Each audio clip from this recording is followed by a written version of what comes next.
Muito obrigado, Sr. Presidente, Sr. Secretário de Estado.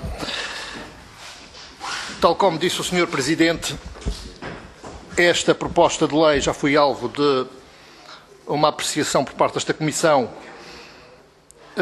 quer através dos pareceres solicitados às regiões autónomas e aos respectivos governos regionais, e em audições, nomeadamente com os responsáveis do Parlamento Regional da Madeira e dos Açores e dos respectivos governos regionais.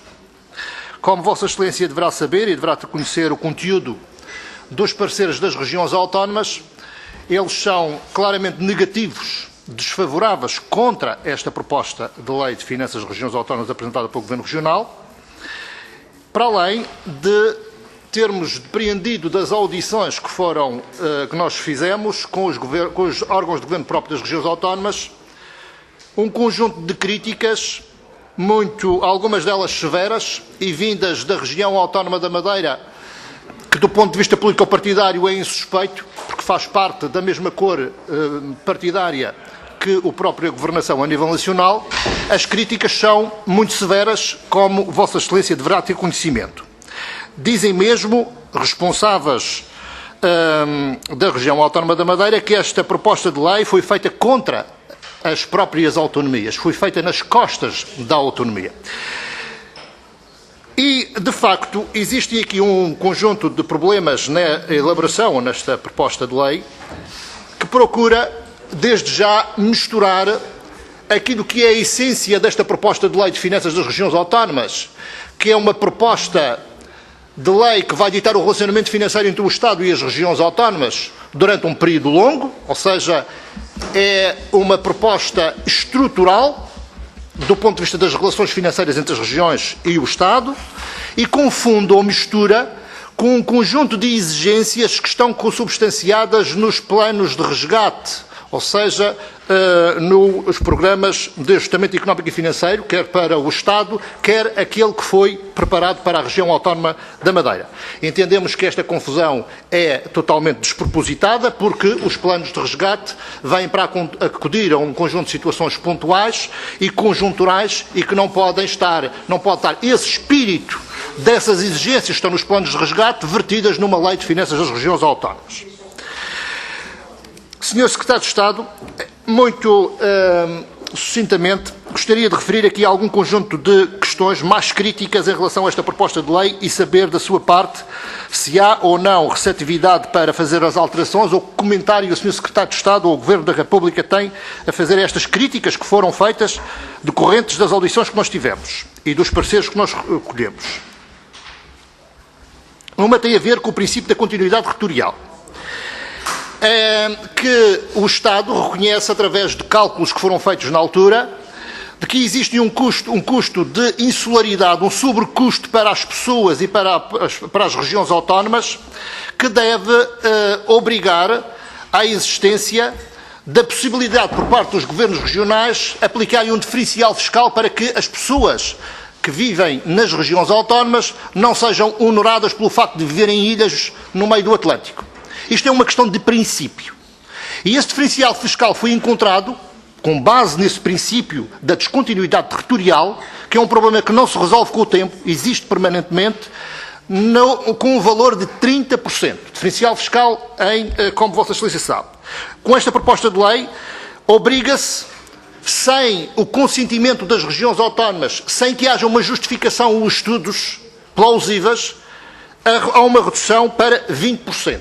Porque, Sr. Secretário de Estado, é que o Governo, ainda por cima, sendo as receitas próprias das regiões autónomas, em que nem sequer colido com a própria relação com o Orçamento de Estado, mas que são opções individuais dos governos regionais que fazem a opção de aplicarem o diferencial fiscal que entenderem, como Vossa Excelência sabe, e que são diferentes nas regiões autónomas, em função do nível de desenvolvimento e das políticas dos executivos regionais, é uma competência autonómica e que agora o Governo da República procura sim imiscuir nestas competências de forma, no meu entender, e no entender também dos responsáveis das regiões autónomas, de forma abusiva, porque este princípio dever-se-á manter do diferencial fiscal em 30%, e cada uma das regiões autónomas, em função das suas opções, em função das exigências que tem para consolidar orçamentalmente, fará a aplicação do diferencial que entender, e isto não colide nada com as preocupações da governação a nível nacional, porque isto são receitas próprias das regiões autónomas. A primeira questão que eu queria colocar tem a ver com esta redução do diferencial fiscal, se acha ou não que este dever-se-á manter em 30%. E por que razão é que tomaram esta opção de ir para 20%.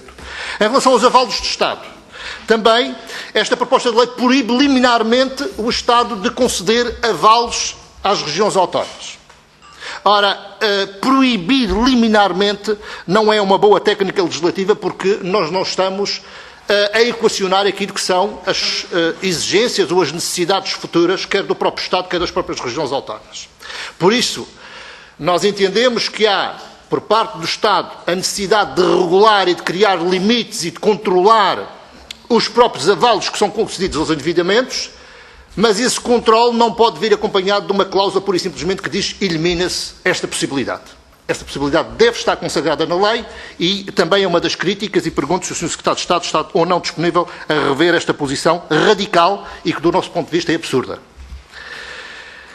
Em relação ao poder local, também a proposta de lei transfere um conjunto de competências para as regiões autónomas, mas a questão que lhe coloco e o financiamento para que as regiões autónomas possam fazer face a essa delegação de competências no poder local. Custos, isto acarreta custos e, naturalmente, que a Lei de Finanças deveria equacionar também a possibilidade de transferências financeiras para estas novas responsabilidades das regiões autónomas, em relação ao poder local.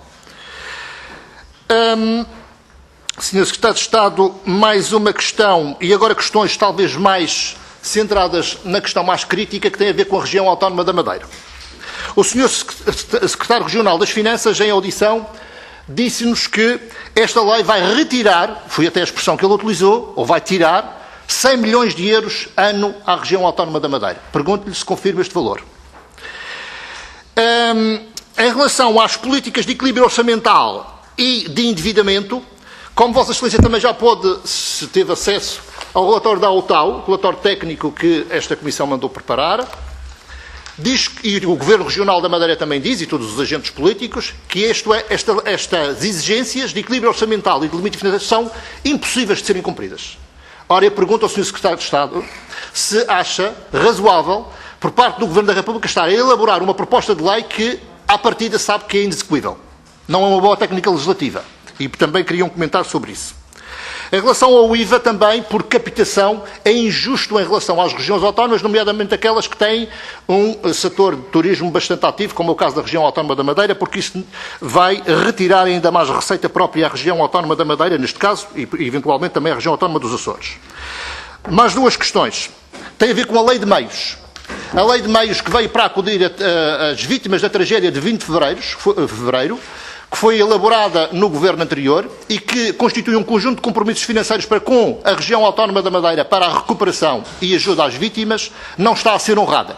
Pergunto se não deveria existir uma cláusula de salvaguarda nesta proposta de lei, de maneira que o Governo honre os seus compromissos que estão na base da Lei de Meios, que constitui valores na ordem dos 400 milhões de euros, que estão em falta por parte do Governo da República. Centro Internacional de Negócios, também, para concluir, o Governo da República elimina pura e simplesmente a referência que existia na lei anterior, ou nas leis anteriores, de que a avaliação do PIB real da região autónoma deveria fazer, retirando o peso impulado pelo efeito da Zona Franca da Madeira. E retirou esta exigência que estava na própria lei, e eu pergunto porquê que se retira isto e porquê que não se faz, de facto, a avaliação da riqueza real da região autónoma da Madeira, ou seja, do PIB nacional bruto regionalizado, para ser mais inteligível, não causando aqui um problema com este implemento por parte do Centro Internacional de Negócios no que diz respeito às transferências financeiras e dos fundos de coesão, que são baseadas essencialmente e calculadas em função do próprio PIB das regiões autónomas. Por isso, Sr. Secretário de Estado, gostaria que me respondesse a estas questões para ficarmos melhor elucidados em relação àquilo que pensa o Governo da República sobre esta proposta de lei. Obrigado, Sr. Deputado.